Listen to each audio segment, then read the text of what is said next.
Bismillahirrahmanirrahim. Bersama takdir. Saya banyak bisa belajar dari perjalanan hidup saya bersama takdir. Saya ingat waktu saya di sekolah SD di Madinah, di Arab Saudi, kelas 1, kelas 2, sampai kelas 6. Saya ingat persis, hampir setiap hari kita diharuskan membayar 1 rial sedekah untuk Palestina.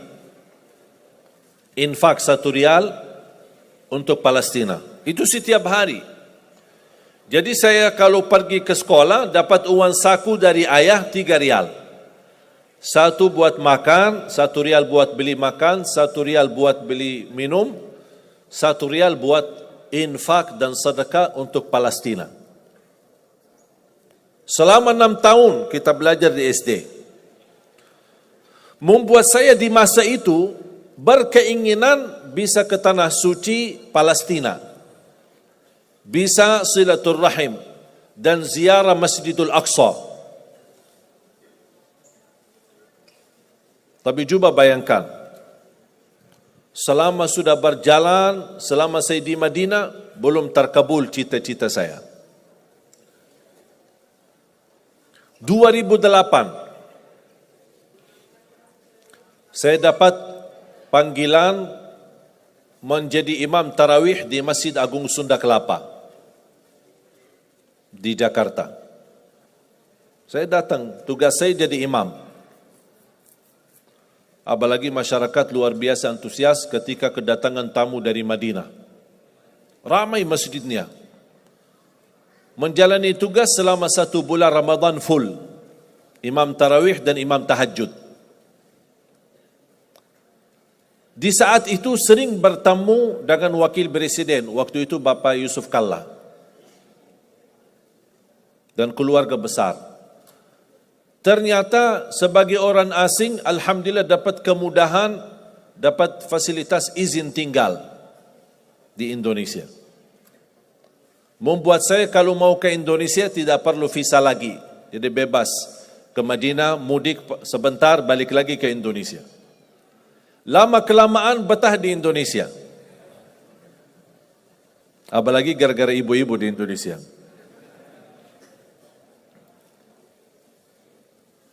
Subhanallah, tidak bisa membayangkan kalau ada orang bertanya sama saya, milih Madinah atau Indonesia, kira-kira saya jawab apa? Madinah lah.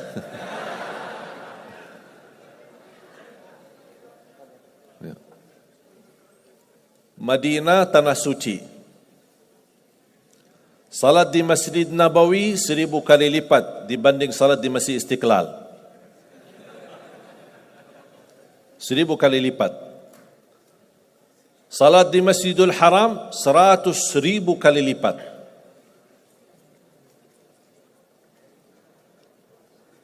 Di Madinah ada makam Nabi Muhammad sallallahu alaihi wasallam. Ada Masjid Quba. Kalau kita bicara barakah, ya Madinah lebih barakah. Aman, Madinah lebih aman. Suci, Madinah lebih suci.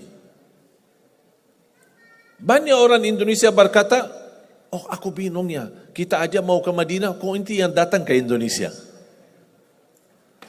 Tapi ternyata saya belum bisa tahu, kecuali baru beberapa bulan lalu, ternyata takdir itu benar-benar baik dari Allah Subhanahu wa Ta'ala. Tinggal di Indonesia 2008, 2009, 2010, saya masih ingat pertama kali belum bisa bahasa Indonesia. Bisa enggak terbayang? Dah bisa bahasa Indonesia. Mulai 2009 diajarin sama teman hafal 4 kata. Dah usah yang lain-lain, sudah pusing. Bahasa Indonesia mudah. Dan 4 kata ini sering dipakai oleh orang Indonesia. Apa kabar? Bagus. Mau kemana? Aku cinta kepadamu. Itu aja. Dah usah pusing-pusing. Bahasa Indonesia mudah. Dengan tulus hati saya setiap bertemu orang, itu aja yang saya sampaikan. Assalamualaikum, apa kabar? Bagus. Mau kemana? Aku cinta kepadamu. Orang bingung ini. Subhanallah, sedikit-sedikit belajar. 2010, pertama saya ikut mengisi bersama sahabat saya, teman baik saya, Ustaz Yusuf Mansur, di acara nikmatnya sedekah. Karena beliau memang dikenal Ustaz sedekah. Kalau beliau bicara sedekah, pasti semua isi dompet kita keluar, habis. Hebatnya itu kelebihan Ustaz Yusuf Mansur. Saya diajak sama beliau untuk mengisi pertama kali acara saya di TV TPI almarhum. Sudah tak ada lagi TPI ya? Sudah almarhum. Inna lillahi wa inna ilaihi raji'un. Jadi dari situlah sudah mulai didorong sama Ustaz harus berani bahasa Indonesia. Karena dulu ketika saya pertama dakwah, yang bantu translate Ustaz Yusuf sendiri.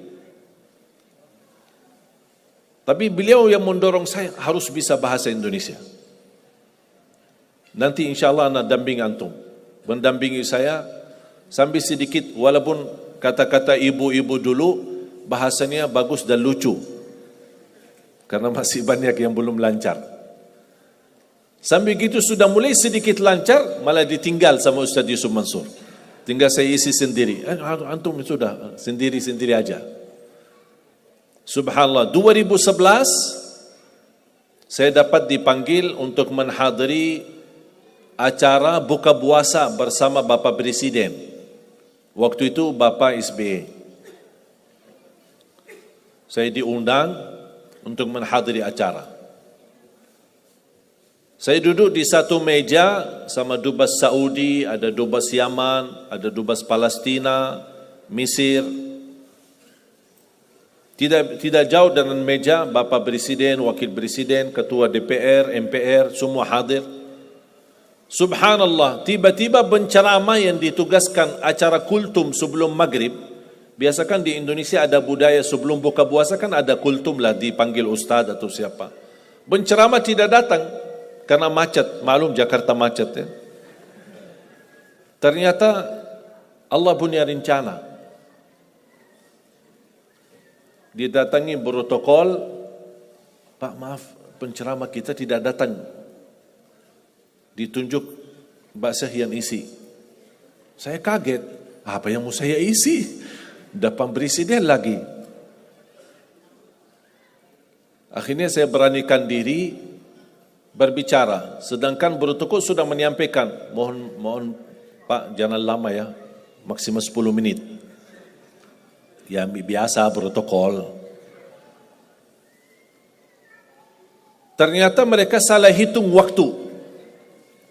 Saya habis 10 menit, saya turun, selesai tugas, duduk lagi di meja. Ternyata masih mau maghrib 40 menit lagi. Mereka salah hitung. Bingung apa mau isi lagi. Didatangin ustaz, salah satu imam Masjid Istiqlal untuk baca salawatlah Asmaul Husna, baca Asmaul Husna, baca salawat, baca subhanallah walhamdulillah wa la ilaha illallah wallahu akbar, sampai orang badan ngantuk, habis waktunya. Tapi masih ada waktu belum maghrib. Saya didatangi lagi sama protokol. Bapak Presiden minta antum datang lagi, naik isi kultum sebentar sebelum maghrib. Saya kaget. Kok ini satu acara tapi 2 kali saya isi. Saya naik panggung. Saya masih ingat pertama ketika saya naik, karena tamu yang hadir ada kan juga dari negeri sahabat, negara Arab dan negara yang lain. Pas begitu saya mulai berbicara, biasa saya menawali Assalamualaikum warahmatullahi wabarakatuh, Bismillahirrahmanirrahim, Alhamdulillahirabbil alamin dalam bahasa Arab. Saya lihat Bapak Presiden kan ada alat terjemah di depan setiap tamu. Bapak Presiden mengambil alatnya. Begitu saya berkata amma ba'du, yang saya muliakan, yang saya cintai, ayah kami Bapak Presiden Republik Indonesia. Beliau kaget, langsung turunin alatnya lagi. Ini dengar langsung bahasa Indonesia. Karena dia melihat nampilan saya bukan orang Indonesia. Begitu alhamdulillah saya isi yang kedua kali, malah beliau panggil. Saya duduk. Dan saya cerita, nanti saya insya Allah akan cerita salah satu cerita yang menyebabkan saya mendapatkan perhatian dari Bapak Presiden. Barangkali antum kalau antum cerita barangkali dapat perhatian. Nanti saya kasih tahu ceritanya. Mau kan ceritanya? Pasti mau. Luar biasa. Kelebihan Indonesia semua serba mau. Tidak ada yang tidak mau. Jadi saya duduk di samping Presiden buka puasa sambil berbicara ngobrol. Dan subhanallah saya mendapatkan kejutan yang luar biasa. Langsung beliau berkata, mau enggak warga negara Indonesia? Saya jujur saja kaget.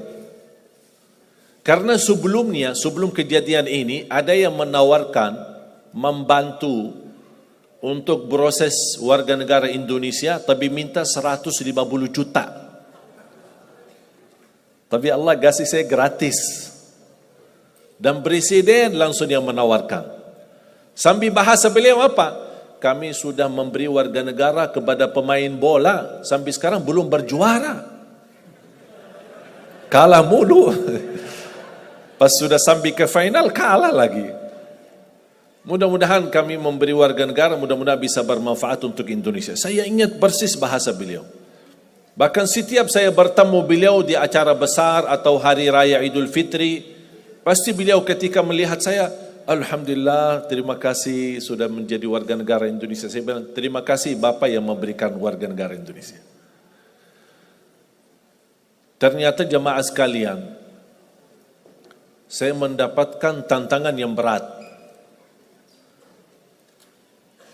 Warga negara Indonesia ada proses. Salah satu persyaratan buat surat pernyataan mundur diri dari warga negara Arab. Di situ tantangannya. Apakah saya milih warga negara Arab atau milih warga negara Indonesia? Habis saya musyawarah sama orang tua, guru-guru saya di Madinah, mereka semuanya mendorong bismillah. Yang penting bermanfaat. Dimanapun berada bermanfaat. Saya beranikan diri membuat surat pernyataan mundur diri dari warga negara Arab menjadi warga negara Indonesia. Ternyata keputusan ini menjadi takdir, dan takdir itu baik. Berjalan dalam berdakwah di Indonesia, diberikan kemudahan bahasa. Coba mohon maaf bayangkan, kalau saya masih bahasa Arab, gimana? Minat enggak entah hadir? Malas. Dan ngerti bahasa Arab lagi. Bagi translate lagi, lama lagi. Dan nyambung lagi, malas deh. Tapi alhamdulillah, karunia dari Allah memberikan kemudahan bisa bahasa Indonesia. Berdakwah langsung dari hati ke hati.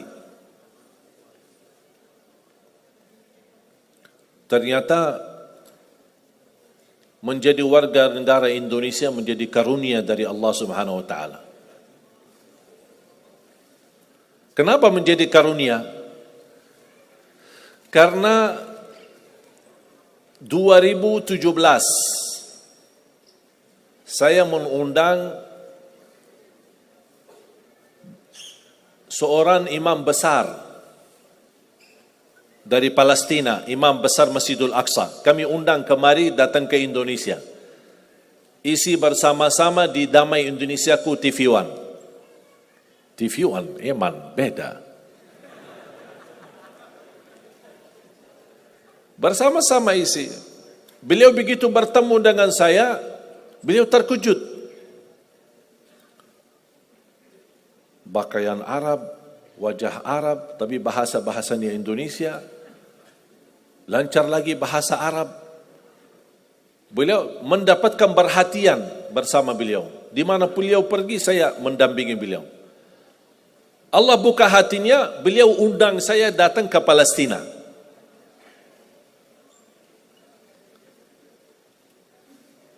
Ternyata istimewa warga negara Indonesia. Karena dengan warga negara Arab saya tidak bisa ke Palestina. Tapi dengan warga negara Indonesia, alhamdulillah bisa ke Palestina. Saya dipanggil, diundang, dijemput, saya hadir. Bahkan lebih daripada itu semua, ketika saya dibawa sama beliau salat maghrib di Masjidil Aqsa, dan tanpa diberitahu, tidak dikasih tahu sebelumnya, tidak diinformasikan, pas muazzin sedang iqamat, qad qamatis salah, beliau imam besar Masjidil Aqsa dari belakang mendorong saya ke mihrab menjadi imam salat maghrib. Berarti kalau Anda mendengar cerita ada orang Indonesia jadi imam di Masjidil Aqsa, itu Ali Jaber. Karena setahu saya belum ada orang Indonesia yang jadi imam di sana. Dan ini semua karunia. Saya tidak pernah minta. Tapi ternyata saya ingat, dulu cita saya di SD, selama kita sumbangkan 1 rial untuk Palestina, kapan saya bisa ke Palestina? Ternyata Allah sudah kabulkan, tapi prosesnya harus ke Indonesia dulu. Datang ke Indonesia, mundur diri dari warga negara Arab, terima warga negara Indonesia, baru Allah kabulkan doamu selama ini. Ternyata Allah kabulkan. Walaupun cukup lama ditunggu, tapi ternyata semua apa yang Allah berikan itu luar biasa baik. Lebih daripada itu, saya menemukan sejarah keluarga. Ternyata baru saya tahu kakek saya lahir Indonesia. Lahiran mana? Lombok. Siapa yang dari Lombok? Angkat tangan dari Lombok. Lumayan. 1, 2, 3, 4. Lahir dari Lombok. Jangankan kakek, ayah dari kakek kelahiran Lombok. Bahkan beliau dibunuh oleh penjajah Belanda dan dimakamkan di Ampenan. Habis beliau dibunuh dan dimakamkan, anaknya yang namanya kakek, anaknya pindah atau berhijrah ke Hadramaut. Dari Hadramaut ke hijrah lagi ke Madinah. Nikah di Madinah dan dapat keturunan, dapat ibu saya. Dan kakek saya meninggal dan dimakamkan di Madinah. Ibu saya nikah, dapatlah saya. Berarti silsilahnya darah saya lewat ibu kembali ke Indonesia. Makanya saya kaget pas kemarin di rumah sakit, pas cek darah, dokternya kaget. Oh, kok darahnya merah putih, subhanallah.